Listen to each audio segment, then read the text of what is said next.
Y pasaron dos testigos durante la audiencia de hoy en el juicio contra Genaro García Luna, el ex secretario de Seguridad Pública. Ninguno de ellos afirmó conocerlo en persona, pero sí dijeron estar vinculados con elementos de corporaciones policíacas para cometer los delitos. El juicio contra el exsecretario de Seguridad Pública, Genaro García Luna, en la Corte del Distrito Este de Nueva York, tuvo por segunda ocasión en el estrado a Israel Ávila, contador y agente de bienes raíces del cártel de Sinaloa.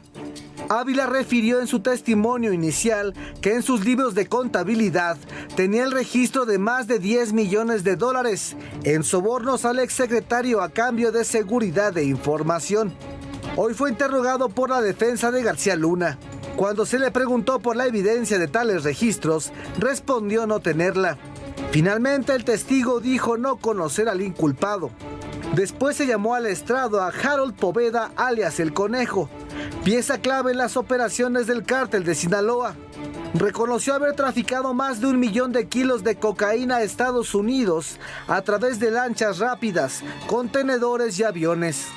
El Conejo reveló que en una ocasión pidió ayuda a El Mayo Zambada para regresar a Colombia porque tenía miedo de los Beltrán Leiva.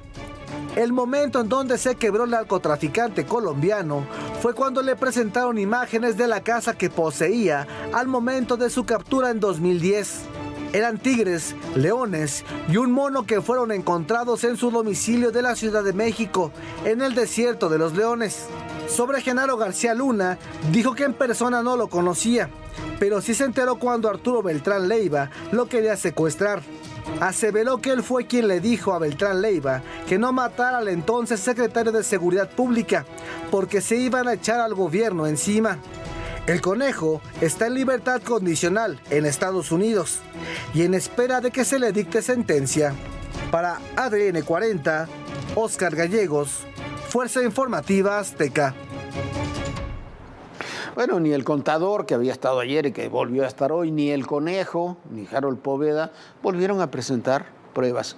La gran debilidad que tiene la Fiscalía en este proceso es que no tiene pruebas. E incluso en estos casos, cuando dicen que trabajaban con personal de las fuerzas de seguridad, puede ser verdad o no, probablemente sea verdad.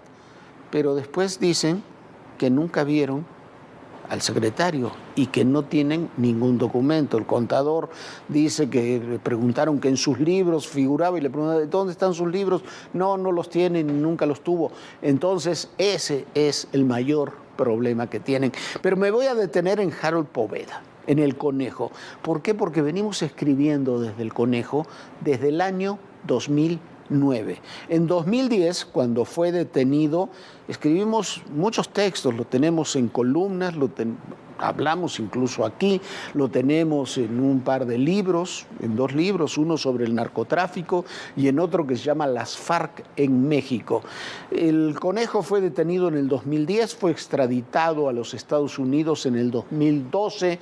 Este señor Harold Poveda, colombiano de origen, fue el enlace, vino en el 2010 enviado por el Cártel del Valle y tenía relaciones con ellos y con la FARC, y desde el 2010 estuvo trabajando hasta el 2009, cuando ya se acabó su operación porque comenzó a ser muy perseguido, con el Cártel del Valle, con la FARC, y era el contacto con los Beltrán Leiva. Según su propio testimonio, entre 2000 y 2009 ingresó 200 toneladas de cocaína pura proveniente de Colombia a México. Se hizo famoso El Conejo, después nos olvidamos porque nuestra memoria en estos temas es muy corta, pero se hizo famoso en 2008 por un decomiso, lo veíamos ahora en el reportaje, un decomiso de una casa muy suntuosa, muy lujosa, muy grande, en el Desierto de los Leones, y poco después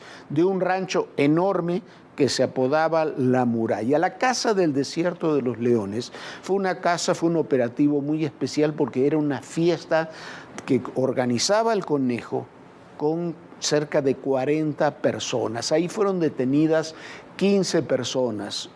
la mayoría de ellos hombres y algunas mujeres. ¿Por qué?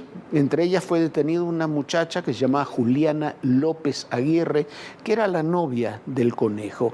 El Conejo, además de traficar con cocaína, traficaba con mujeres que eran prestadoras de servicios sexuales, de acompañantes y demás, pero además eran las que transportaban el dinero para el pago de cargamentos de México a Colombia y viceversa. Trabajaban en eso.